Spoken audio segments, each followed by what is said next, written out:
Sir मेरी screen visible है? Yes yes, visible है।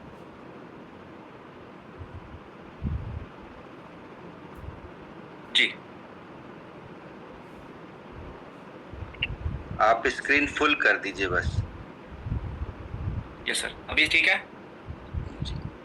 Thank you yes. Sir. Okay, now. तो आज एक बहुत ही ज़बरदस्त टॉपिक है जो एक साइलेंट किलर है, जिसके बारे में हम काफ़ी लोग अनअवेयर रहते हैं, जिसे बोलते हैं इंसुलिन रेसिस्टेंस।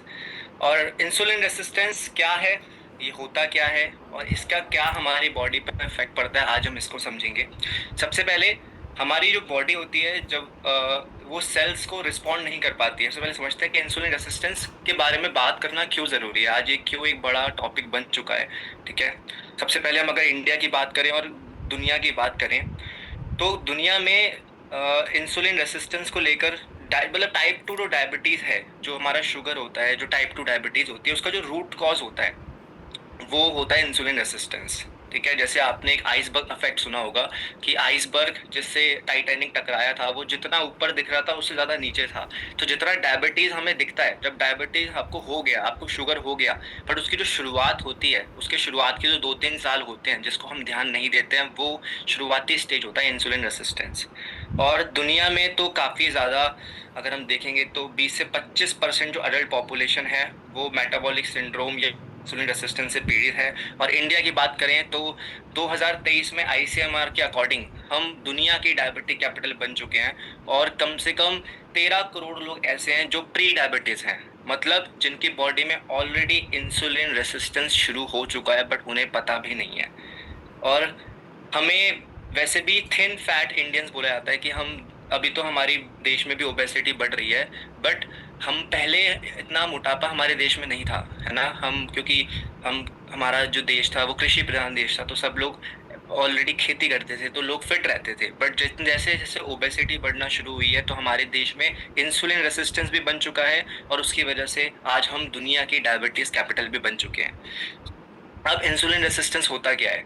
सबसे पहले, आपकी जो बॉडी है, इंसुलिन रेसिस्टेंस जरूरी नहीं है कि सिर्फ मोटे लोगों को होता है। ठीक है।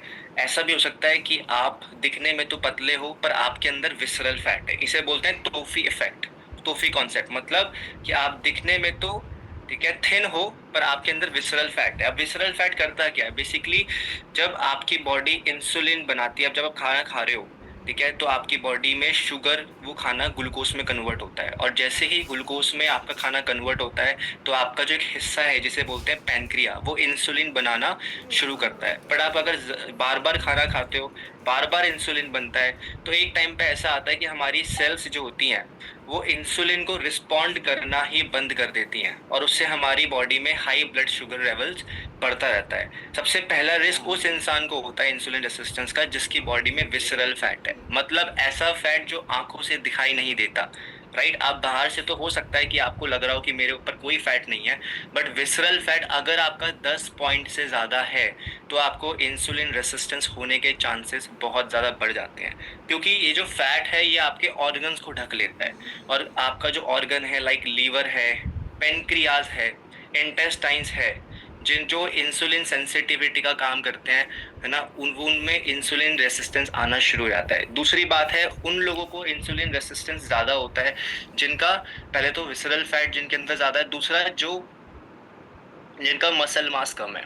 क्योंकि अगर आपका मसल मास कम होता है तो आपका ग्लूकोज बर्निंग प्रोसेस भी कम होती है। इसलिए हमारा जो मॉर्निंग का क्लब है उसमें एक्सरसाइज करना बहुत इंपॉर्टेंट है, मसल्स को बिल्ड करना बहुत इंपॉर्टेंट है। ठीक है। जिससे, क्योंकि जितनी ज्यादा आपकी बॉडी में मसल्स होंगी उतना ज्यादा आपका ग्लूकोज वहां पे बर्न होगा, और जितना ज्यादा आपका ग्लूकोज बर्न होगा उतना आपका इंसुलिन रेसिस्टेंस का रिस्क कम होगा।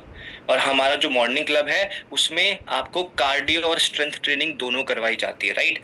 तीसरा, आपका आपका फैटी लीवर है, अगर आपके लीवर के आसपास फैट है, अगर आपकी पैनक्रियास के आसपास फैट है, तो वो क्या करता है फैट, आपके जो इंसुलिन रेसिस्टेंस, इंसुलिन जो आपके, हमारे इंसुलिन को जो ट्रैक करने वाले प्रेडेटर्स होते हैं उनको ब्लॉक कर देता है। मतलब आपकी बॉडी में अगर इंसुलिन बन भी रहा है पैनक्रिया पे, बट उसके ऊपर इतनी फैट की लेयर आ चुकी है कि उसको इंसुलिन का पता ही नहीं लगा। और चौथी चीज है, अगर आपने अपना इंसुलिन रेसिस्टेंस ठीक नहीं किया तो ये तो गारंटी है कि आपको डायबिटीज होगा।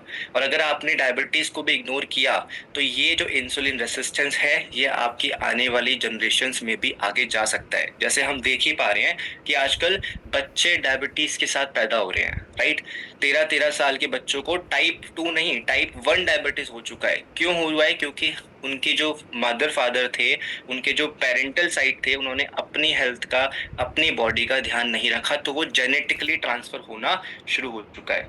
अब विसरल फैट मैंने ऑलरेडी बताया, अगर आपका 10 पॉइंट से ज्यादा विसरल फैट है तो आपको ज्यादा रिस्क है, ज्यादा चांसेस हैं इंसुलिन रेसिस्टेंस होने के और मेटाबॉलिक इश्यूज भी होने के। तो हमें क्या करना है, अपना विसरल फैट पहले आपको मशीन से आपको ट्रैक करना है आपका है कितना, और उसको नीचे लेकर आना है, राइट। अब इंसुलिन रेसिस्टेंस अगर आपकी बॉडी में है तो आप पहचानोगे कैसे कि मेरी बॉडी में इंसुलिन रेसिस्टेंस होना शुरू हो चुका है?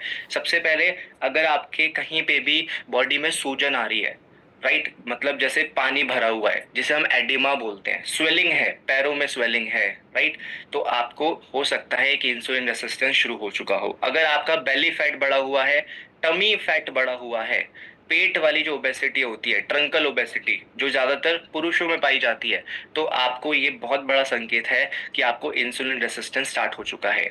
अगर आपके अंडर आर्म्स में डार्क पैचेस हो रहे हैं, अगर आपके गर्दन के पीछे डार्क पैचेस हो रहे हैं, ये भी इंसुलिन रेसिस्टेंस का एक सिग्नल है।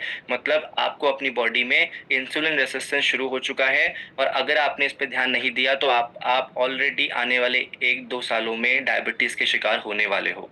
तीसरी चीज, अगर आपकी बॉडी पे स्किन टैक्स हैं, मतलब अगर छोटे छोटे मस्से बन रहे हैं, तो भी ये एक सिग्नल है बॉडी का। ये बॉडी आपको बताना चाह रही है कि इंसुलिन रेसिस्टेंस शुरू हो चुका है। और लास्ट, अगर आपके फैटी हम्प बन रहे हैं, जैसे आपने किसी की कमर के पीछे देखा होगा कि बहुत सारा है ना, एक फैट का एक उभरा हुआ हिस्सा बन चुका है, तो ये भी इंसुलिन रेसिस्टेंस का आपकी बॉडी में सिग्नल होता है। आपको अपने हेल्थ कोच को कंसल्ट करना चाहिए और इंसुलिन रेसिस्टेंस को कम करने पे ध्यान देना चाहिए। और अगर आपकी डबल चिन है, जैसे काफी लोगों की डबल चिन होती है, चिन आपकी होती है नॉर्मल, डबल चिन मतलब चिन के नीचे फैट आ गया है, और अगर ज्यादा आएगा तो आपकी गर्दन दिखना ही बंद हो जाएगी। तो अगर डबल चिन है तो ये भी एक सिग्नल है बॉडी का कि आपकी बॉडी में इंसुलिन रेसिस्टेंस हो रहा है। और अगर आपको रात को सोने में दिक्कत होती है, आपकी सांस रुकती है, अगर आप खर्राटे बहुत लेते हो, जिसे स्लीप एपनिया भी बोलते हैं, तो ये भी एक बॉडी का सिग्नल है कि आपकी बॉडी में इंसुलिन रेसिस्टेंस होना शुरू हो चुका है। अब इंसुलिन रेसिस्टेंस में हमारे कौन कौन से डाइट हैं, क्या क्या चीज़ें हैं जो हमारी बॉडी में अगर हम लेंगे तो ज़्यादा हमारी बॉडी में शुगर स्पाइक होगी। बिकॉज जितनी बार आपका शुगर स्पाइक होगा उतनी बार आपका पैनक्रिया इंसुलिन बनाएगा। तो सबसे ज़्यादा जो शुगर को स्पाइक करता है, यहाँ पे कुछ मील्स हैं, जैसे अगर हम देखेंगे एप्पल जूस हो गया है ना, वाइट ब्रेड हो गई, वो आप देखोगे वाइट ब्रेड मतलब मैदा, और जो भी शुगरी ड्रिंक्स होते हैं वो सबसे ज्यादा आपके शुगर को स्पाइक करते हैं। और जितना ज्यादा, जितनी तेजी से आपका एकदम से शुगर ऊपर जाता है ना, उतना ज्यादा बॉडी को एकदम से शॉक लगता है और वो इंसुलिन बनाती है। और जितना ज्यादा बार बॉडी इंसुलिन बनाएगी उतना ज्यादा इंसुलिन रेसिस्टेंस होने के चांसेस हो जाते हैं। इंसुलिन रेसिस्टेंस का सिंपल सा मतलब है कि बॉडी ने इतनी बार बनाना शुरू कर दिया कि अब बॉडी को फर्क ही नहीं पड़ रहा है, आपकी सेल्स को आदत हो गई है।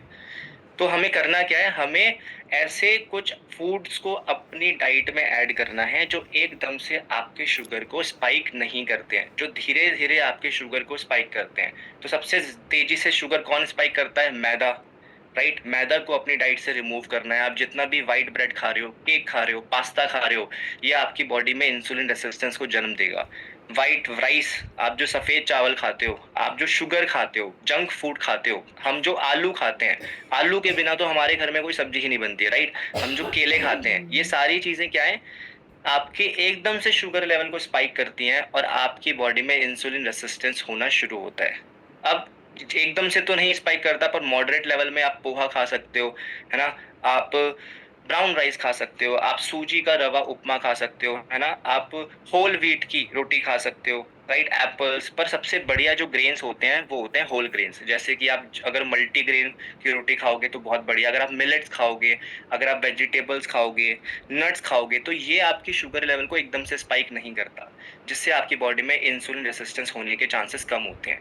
और हर चीज़ की ना हमारे पास चॉइसेस होती हैं, ठीक है। अगर हमारे पास शुगर की चॉइस अगर हमारे पास खाने के लिए मैदा है तो उसकी जगह हम दालों का भी इस्तेमाल कर सकते हैं, राइट? तो अगर आप वेजिटेरियन प्रोटीन खाओगे तो आपकी बॉडी में इंसुलिन रेसिस्टेंस होने के चांसेस कम है, जिसका बहुत अच्छा ऑप्शन है दालें, चना, कॉटेज चीज़, है ना? सीज़नल वेजिटेबल, फ्रूट्स हो गए, नट्स हो गए। और अगर आप ग्रेन्स में दोगे तो ब्राउन राइस, व्हाइट राइस से बहुत अच्छा ऑप्शन है। मतलब जितने भी लो जीआई, इसलिए हमारे भी काफ़ी प्रोडक्ट्स हैं जो लो जीआई होते हैं, जो एकदम से आपका आपका शुगर स्पाइक नहीं कर रहे हैं। लाइक आपको अगर होल रोटी खाओगे, राइट? अगर आप लेमन वाटर पियोगे, प्लेन योगर्ट लोगे, बटर मिल्क लोगे, और ये लोकली ईज़िली अवेलेबल भी हैं, और ये आपके इंसुलिन यूज़ को बहुत अच्छे से ऑप्टिमाइज़ करते हैं, जिससे आपकी बॉडी में इंसुलिन रेजिस्टेंस होने के चांसेस कम होते हैं। अब क्या चीज़ें हमें अवॉइड करनी है? सबसे पहले हमें शुगरी ड्रिंक्स अवॉइड करने हैं, प्रोसेस्ड कोई भी चीज़ें हमें अवॉइड करनी है। मैदा मैंने ऑलरेडी बताया हमें अवॉइड करना है, मिठाइयों को नहीं खाना है, फास्ट फूड तो बहुत ही खतरनाक है, और सैचुरेटेड फैट से हमें बचना है, क्योंकि ये आपके इंसुलिन स्पाइक को, आपके शुगर स्पाइक को ट्रिगर करेंगी, जिससे आपकी जो सेल्स हैं उसमें ब्लॉकिंग होना ज़्यादा शुरू हो जाएगी। ठीक है? क्या हमें अब इंसुलिन रेजिस्टेंस हो चुका है तो वो ठीक कैसे होगा? सबसे पहले रेगुलर एक्सरसाइज करनी है। हमारा जो मॉर्निंग क्लब है ये बहुत ही ज़्यादा हेल्पफुल है आपको फिजिकली एक्टिव लाइफस्टाइल देने में। दूसरा, अगर आपका वेट बढ़ा हुआ है तो आपको अपने कोच की गाइडेंस में वेट लॉस करना है, वो न्यूट्रिशन लेना शुरू करना है जो आपका कोच आपको सजेस्ट कर रहा है। तीसरा, 7 से 8 घंटे की स्लीप ज़रूर लेनी है। ओके, आप अपना स्लीप साइकिल अपने कोच से डिस्कस कर सकते हो, और अगर उसमें कोई भी प्रॉब्लम है तो आपके कोच की गाइडेंस में अपने स्लीप साइकिल को ठीक करो। चौथी चीज, अपना stress management is very very important. आपकी बॉडी में जितनी बार स्ट्रेस बनेगा उतना ज्यादा आपका इंसुलिन रेसिस्टेंस ज्यादा होगा। तो अपने कोच से डिस्कस करो कि मैं कैसे अपने स्ट्रेस को मैनेज कर सकता हूँ। एंड कंसिस्टेंट मील, मतलब आपको एक बार ही बहुत सारा खाना नहीं खाना है, आपको हर 3 से 4 घंटे में थोड़ा थोड़ा खाना खाना है। तो अपने कोच से डिस्कस करिए, वो आपको मील प्लान बना के देंगे कि आपकी बॉडी के, आपके फिटनेस गोल के हिसाब से क्या कंसिस्टेंट मील प्लान है। अगर आप वेट लॉस पे हो, वेट गेन पे हो, मसल बिल्डिंग पे हो, किस तरीके से क्या मील्स आपको लेने चाहिए जिससे आपकी बॉडी में इंसुलिन रेसिस्टेंस कम हो। और लास्ट एंड सबसे important, hydration is very very important. अगर आप ढंग से पानी पियोगे, और हमारा डिवाइन वाटर अगर आप सीएमडी पियोगे, कोच की गाइडेंस में अगर आप अपने पानी का इंटेक बढ़ाओगे, तो आपकी जो सेल्स हैं जो लॉक हो चुकी हैं, जिन पे अब इंसुलिन वाली चाबी का फर्क ही नहीं पड़ रहा है, वो इम्प्रूव होगा और आपके इंसुलिन रेसिस्टेंस में हेल्प मिलेगा। Thank you so much. मेरी पीपीटी यहीं तक थी। Thank you so much Pawan sir, आकृति मैम, मेरे को जिन्होंने मेरे को बोलने का मौका दिया।